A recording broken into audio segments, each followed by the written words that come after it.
Bonjour, aujourd'hui je vais répondre à une question qu'on me pose très souvent au sujet des noms de domaine, c'est-à-dire comment choisir un bon nom de domaine. Alors beaucoup de gens me demandent des conseils pour choisir le meilleur nom de domaine possible, notamment en termes de mots-clés. Alors c'est vrai qu'il y a 10 ou 12 ans ou même plus, on avait tendance à choisir des noms de domaine avec des mots-clés à l'intérieur, voire plusieurs mots-clés même, parce que voilà, tout était basé sur les mots-clés, il fallait absolument avoir le meilleur nom de domaine à ce niveau-là. Depuis quelques temps, Google a mis fin à ce genre de procédé-là, puisque les mots-clés qui contiennent plusieurs mots-clés spécifiques liés à votre métier, à votre activité, ne sont plus, on va dire, favorisés, sont même parfois défavorisés. Donc c'est plus la peine d'essayer de trouver des noms de domaine absolument avec tout un tas de mots-clés, trois quatre mots-clés dedans. Il faut trouver des noms de domaine qui soient tout à fait logiques, qui soient en rapport avec votre activité, mais qui soient par exemple le nom d'une marque, le nom d'un produit ou des choses comme ça. Mais voilà, si vous êtes boulanger, ne choisissez pas le nom de domaine boulanger, boulangerie, paincomplet.com. Enfin, j'exagère volontairement, mais voilà, ça n'a pas d'intérêt. Vous prenez le nom de votre boulangerie tout simplement. Le nom de domaine, ce que je vais vous expliquer, c'est qu'il a de moins en moins d'impact. Il a même quasiment plus d'impact sur le référencement. Et en termes de référencement, je ne parle que de Google, puisque voilà, ça représente la majeure partie de vos visiteurs de toute façon.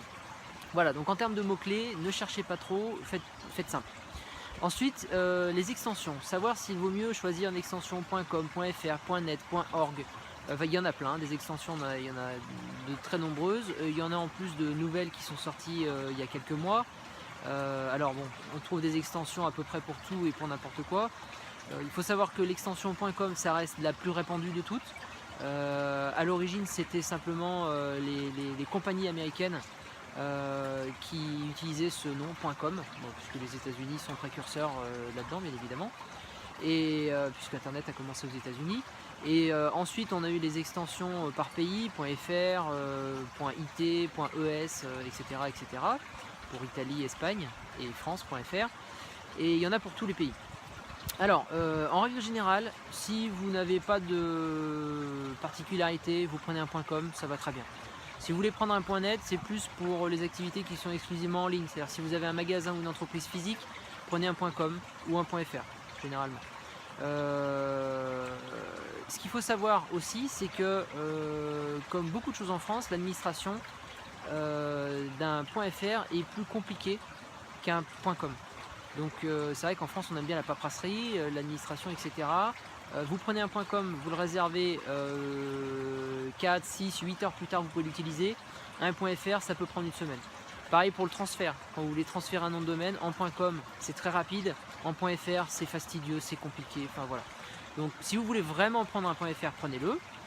Mais moi, je conseille la simplicité, plutôt du .com, du .net. Voilà. Après, savoir s'il faut plusieurs extensions différentes. Est-ce qu'il est utile de réserver le même nom de domaine avec l'extension .com, l'extension .fr, l'extension .net, l'extension .org, etc., etc., etc. Alors, je dirais que ça n'a pas grand intérêt. Moi, j'ai des clients qui voulaient absolument réserver 5, 6, 7, 10 noms de domaine. Parfois, j'ai même un client qui a réservé plus d'une vingtaine de noms de domaine plus ou moins identiques. Alors, il le prenait avec un tiret, sans tiret, en .com, .fr, .net, etc., etc., pour se protéger, entre guillemets. Se protéger comme ça n'a pas grand intérêt parce que de toute façon, si quelqu'un veut un nom de domaine qui se rapproche du vôtre, il trouvera une alternative. Des alternatives, il y en a des milliers possibles pour chaque nom de domaine.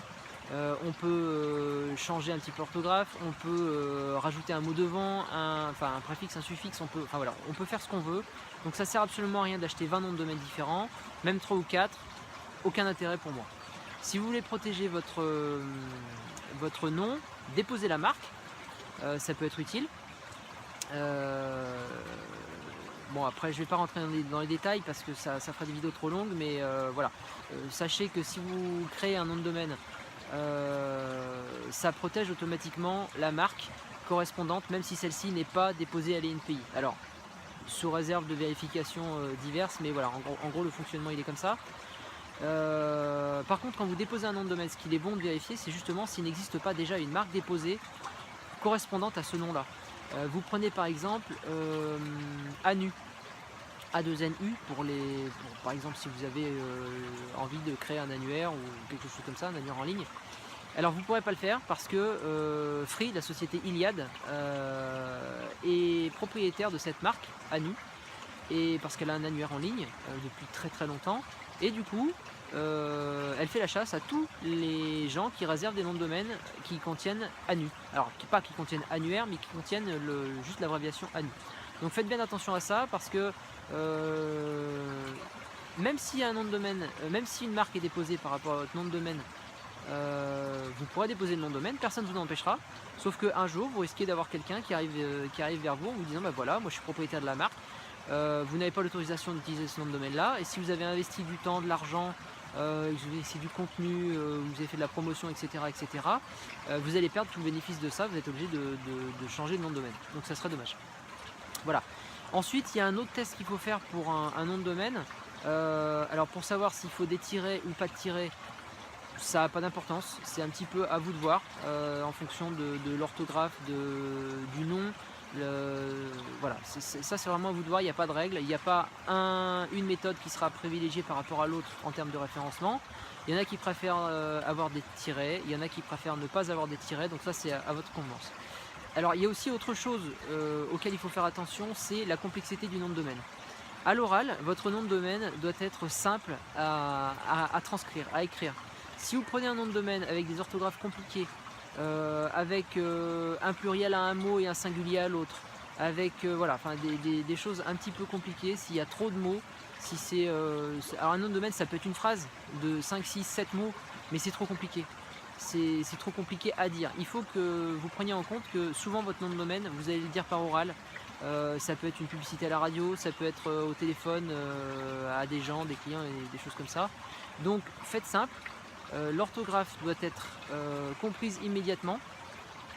S'il y a une orthographe particulière, dites-le. Si vous avez remplacé un C par un K par exemple, pour avoir un certain style dans votre nom, ou parce que le C était déjà pris, enfin peu importe, vous le précisez. Mais si vous dites, si vous êtes par exemple boulanger-pâtissier, je reprends le même exemple, boulangerie, pâtisserie, Dupont. Bon, c'est facile à dire. Vous pouvez dire boulangerie, pâtisserie, Dupont.com. Dupont avec un T ou Dupont avec un D. Donc vous le dites assez facilement. Bien que ce soit un nom de domaine assez long. Mais si vous êtes avec des mots plus compliqués, les gens, s'il y a une possibilité pour les gens de se tromper dans l'orthographe, ou de se tromper, ajouter un S, ne pas savoir s'il en faut un, s'il en faut pas, etc., privilégiez les noms plus courts. Voilà, parce que c'est vrai que c'est compliqué de dire le premier mot, l'épelé, ensuite avec un tiret, deuxième mot, l'épelé, ensuite avec un tiret, troisième mot, etc., etc. Donc soyez le plus simple possible. Et normalement, avec tous les conseils que je viens de vous donner, vous devriez pouvoir choisir facilement un nom de domaine pour votre activité et ne plus faire d'erreur. Voilà, à bientôt.